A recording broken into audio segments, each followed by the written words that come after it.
Agar sizda uy, kvartira, dala hovli, yer uchastkasi, noturar joy yoki ijaraga beriladigan mulk bo'lsa, 2026 yildagi yangi tartiblar sizga bevosita tegishli. Eng katta xavf shundaki, ko'pchilik mulk egasi uy o'zimniki. Hech kim aralashmaydi deb o'ylaydi. Lekin hujjat, kadastr, soliq, ijara va noqonuniy o'zgartirishlar bo'yicha xatolar keyin katta jarima, sud oldi sot to'xtashi yoki merosda muammo bo'lib qaytadi. Shuning uchun bugungi ma'lumot juda muhim. Bu video deyarli har bir oilaga tegishli. Hozirning o'zida kanalga obuna bo'ling, like bosing.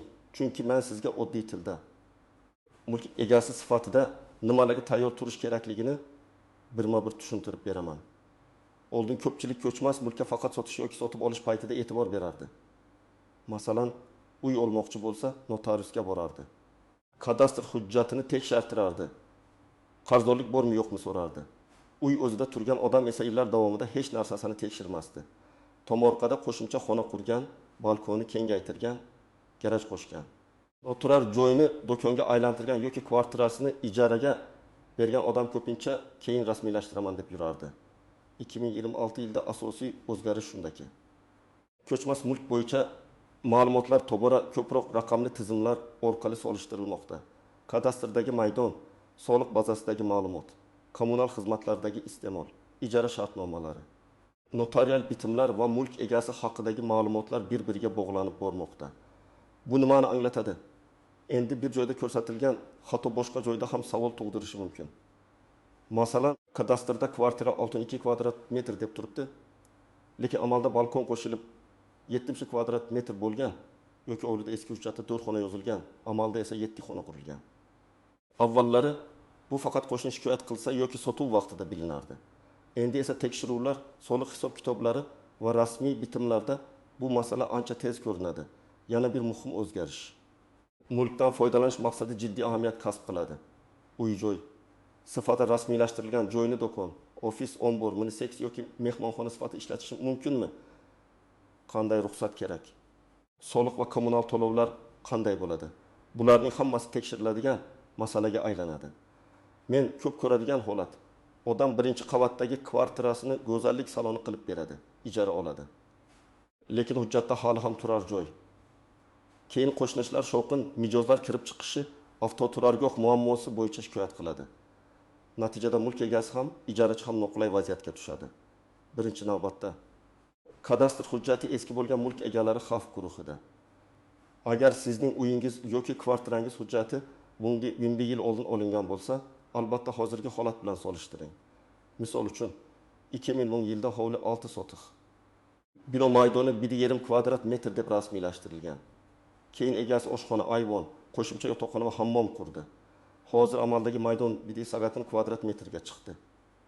Agar bu hujjatda aks etmagan bo'lsa, sotishda xaridorning bankka kredit ajratmasligi mumkin. Notarius qo'shimcha ma'lumot so'rashi mumkin. Meros bo'lishda vorislar o'rtasida bahs chiqishi mumkin. Eng yomon holatda noqonuniy qurilish deb baholanib, rasmiylashtirish uchun qo'shimcha xarajat va vaqt ketadi. Ikkinchi guruh ijaraga beruvchilar. 2026 yilda ijara masalasi ayniqsa dolzarb.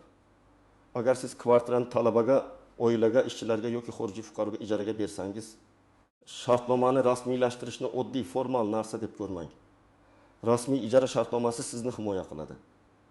Masalan, ijarachi 3 oy to'lov qilmay qo'ydi, kommunal qarz qoldirdi, uyini shikastladi. Agar og'zaki kelishuv bo'lsa, siz isbotlashga qiynalasiz. Agar shartnoma bo'lsa, unda oylik to'lov miqdori, muddat, depozit, kommunal to'lov kimga tegishli ekani, uy jihozlari ro'yxati yozilgan bo'lsa, nizoni hal qilish ancha osonlashadi. Boshqa tomondan rasmiy shartnoma soliq majburiyatini ham anglatadi. Shuning uchun ijara daromadini yashirishga urinish keyin jarima va hisoblangan soliq bilan qaytishi mumkin. Oddiy misol olaylik. Siz Toshkentda kvartirani oyiga 4 million so'mga berdingiz. Yiliga bu 2 million so'm daromad. Agar shartnoma yo'q bo'lsa, ijarachi bilan nizo chiqsa, siz u menga pul bermayapti deysiz. U esa men qarindoshiman. Vaqtincha yashayapman deyishi mumkin. Agar shartnoma bo'lsa, hammasi aniq, kim yashaydi, qancha to'laydi, qachon chiqadi. Men har doim aytaman, shartnoma faqat davlat uchun emas, avvalo mulk egasining o'zi uchun kerak. Uchinchi guruh birinchi qavatdagi kvartira yoki noturar joy egalari. Agar siz turar joyni tijorat maqsadida ishlatayotgan bo'lsangiz, ruxsat, loyiha, qo'shnilar manfaatlari, kirish chiqish yo'lagi, yong'in xavfsizligi, sanitariya talablariga e'tibor bering. Masalan, kvartira ichida kichik tikuv sexi ochildi. 6 ta tikuv mashinasi ishlayapti, mijozlar keladi, elektr yuklamasi oshadi. Hujjatda esa bu joy oddiy yashash xonadoni. Bunday holatda faqat soliq emas, xavfsizlik masalasi ham chiqadi. Elektr simlari eski bo'lsa, yong'in xavfi oshadi. Qo'shnilar shikoyat qilsa tekshiruv kelishi mumkin.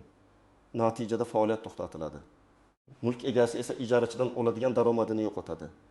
4-guruh meros bo'yicha mulk olganlar. Juda ko'p odamlar ota-onasidan uy qolgandan keyin hujjatni oxirigacha rasmiylashtirmaydi. Hamma aka-uka rozi, keyin qilamiz deyishadi. Lekin 2026 yilda har qanday bitim, garov, sotuv, ipoteka, hadya yoki bo'lish jarayonida rasmiy egalik juda muhim. Masalan, uy onaning nomida, ona vafot etganiga 5 yil bo'lgan. Farzandlar u yerda yashab kelmoqda. Endi ulardan biri o'z ulushini sotmoqchi. Hujjatlar rasmiy bo'lmagani uchun avval meros ochish, vorislarni aqlash ulushlarini belgilash kerak bo'ladi. Agar vorislardan biri chet elda bo'lsa yoki norozi bo'lsa, jarayon cho'ziladi. Shu sababli men meros masalasini hech qachon kechiktirmaslikni maslahat beraman. 5-guruh uyini garovga qo'yib kredit olmoqchi bo'lganlar. Banklar ko'chmas mulk hujjatini juda sinchiklab tekshiradi. Kadastrdagi maydon bilan amaldagi maydon mos kelmasa, oyda taqiq, xatlov, qarzdorlik, kommunal muammo, mulkchilik bo'yicha nizo bo'lsa, kredit kechikadi yoki rad etiladi. Odam biznes uchun tez pul kerak deb o'ylaydi. Lekin hujjatdagi birgina xato sabab 2-3 oy vaqt yo'qotadi. Shuning uchun kredit kerak bo'lishidan oldin mulk hujjatini tartibga keltirish kerak. Kimlar kamroq xavotir olishi mumkin? Agar sizning mulkingiz yangi qurilgan, kadastri to'liq rasmiy, maydoni mos, hech qanday qo'shimcha qurilish qilinmagan, soliq va kommunal qarzdorlik yo'q, ijara berilmaydi. Nizo yo'q bo'lsa, sizda katta xavf kamroq. Lekin baribir yilga kamida bir marta kadastr va soliq ma'lumotlarini tekshirib qo'yish foydali. Chunki xato faqat sizdan chiqmaydi. Ba'zan tizimdagi texnik xatolik, eski ma'lumot, noto'g'ri manzil yoki noto'g'ri maydon ham muammo tug'diradi. Birinchi nozik jihat, kadastrdagi maydon bilan uy ichidagi real maydon farqi. Ko'pchilik men uyim ichida ta'mir qildim, nima muammo bor deydi. Agar siz faqat davor bo'yadingiz, pol almashtirdingiz, eshik rom yangiladingiz, bu odatda muammo emas. Lekin siz yuk ko'taruvchi davorni buzgan bo'lsangiz, balkon qo'shgan bo'lsangiz, tom yopib yangi xona qilgan bo'lsangiz, hovlida alohida bino qurgan bo'lsangiz, bu endi kadastrga ta'sir qilishi mumkin. Ayniqsa ko'p qavatli uyda davor buzish xavfli. Chunki bu faqat sizning kvartirangiz emas, butun bino xavfsizligiga ta'sir qiladi. Ikkinchi tuzoq, notariusdan o'tdi. Demak, hammasi joyida degan fikr. Notarius bitimni rasmiylashtirishi mumkin, lekin bu mulkning kelajakda hech qanday muammosi yo'q degani emas. Xaridor sifatida ham, sotuvchi sifatida ham siz kadastr, soliq, kommunal, taqiq, sud nizosi, ro'yxatda kimlar turishi, ijara shartnomasi bor yo'qligini alohida tekshirishingiz kerak. Masalan, siz kvartira sotib oldingiz, keyin bilsangiz, u yerda uzoq muddatli ijara shartnomasi bor. Yoki sobiq egasining kommunal qarzi qolgan. Shartnomada bu masalalar aniq yozilmagan bo'lsa, tortishuv boshlanadi. 3-nozik jihat, ro'yxatda turish va mulk huquqi bir xil narsa emas. Ba'zi odamlar men shu uyda propiskadaman, demak ulushim bor deb o'ylaydi. Boshqasi esa u propiskada, demak uyni sota olmayman deb qo'rqadi. Aslida mulk huquqi alohida, yashash joyi bo'yicha ro'yxat alohida masala. Lekin amaliyotda ro'yxatda turgan shaxslar, ayniqsa voyaga yetmaganlar yoki ijtimoiy himoyaga muhtoj shaxslar bo'lsa, sotuv va ko'chirish jarayonida qo'shimcha ehtiyotkorlik talab qilinadi. Shuning uchun sotishdan oldin kimlar ro'yxatda turibdi, ularning huquqiy holati qanday, buni tekshirish kerak. 4-jihat ulushli mulk. Agar uy 3 nafar aka-uka nomida bo'lsa, har birining ulushi bor.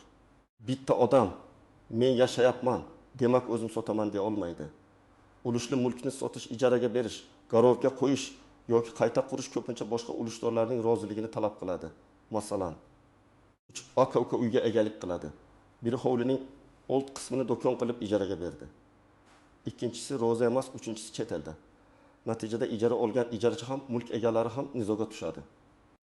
Shuning uchun ulushli mulkda har qanday harakat yozma kelishuv bilan bo'lishi kerak. 5-jihat, yer uchastkasi va bino alohida ko'rilishi mumkin. Hovli uyda odamlar Odatda uy meniki deb umumiy aytadi. Lekin hujjatda yerning huquqiy maqomi, foydalanish turi, bino maydoni, yordamchi qurilmalar alohida ahamiyatga ega. Tomorqa yerda tijorat obyekti qurish, qishloq xo'jaligi yerda turar joy qurish, umumiy foydalanish yo'lagi yoki qo'shni chegarasiga chiqib ketish keyin katta muammo keltiradi. Qo'shni bilan 20 santimetr devor talash ham sudgacha boradi. Men ko'rgan holatlarda odamlar 15 yil tinch yashaydi. Keyin biri uyini sotmoqchi bo'ladi. O'lchov qilinadi va davr chegaradan o'tib ketgani aniqlanadi. Shunda eski og'zaki kelishuv ishlamay qoladi. 6-jihat. Soliq qiymati va bozor narxi bir xil emas. Mulk solig'i odatda belgilangan tartibdagi kadastr yoki soliq bazasi asosida hisoblanadi. Bozor narxi esa alohida. Ba'zi mulk egalari mening uyim eski, nega soliq oshdi deb hayron bo'ladi. Bunda hudud, maydon foydalanish turi, baholash ko'rsatkichlari ta'sir qilishi mumkin. Agar sizga soliq noto'g'ri hisoblangan deb tuyulsa, shunchaki e'tiborsiz qoldirmang.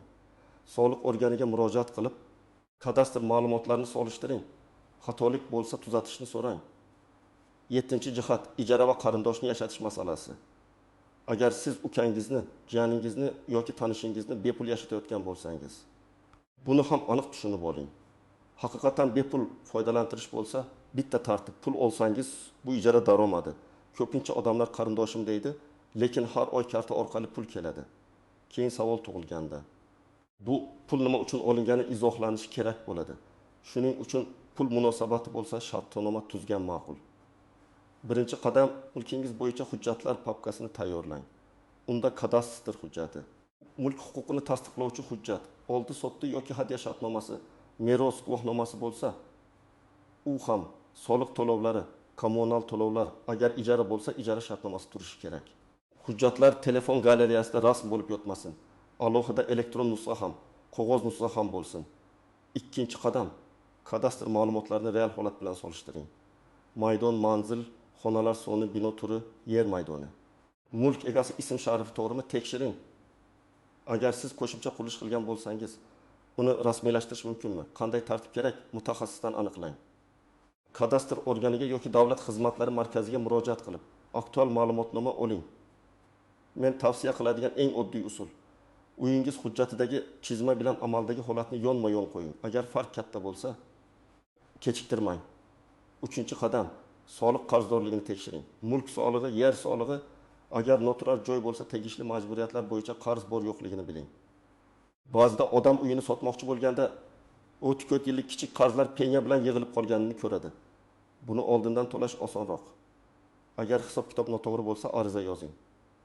Arizada mulk manzili, kadastr raqami, sizning FSH telefon raqamingiz, muammo mazmuni va ilova hujjatlarini ko'rsating.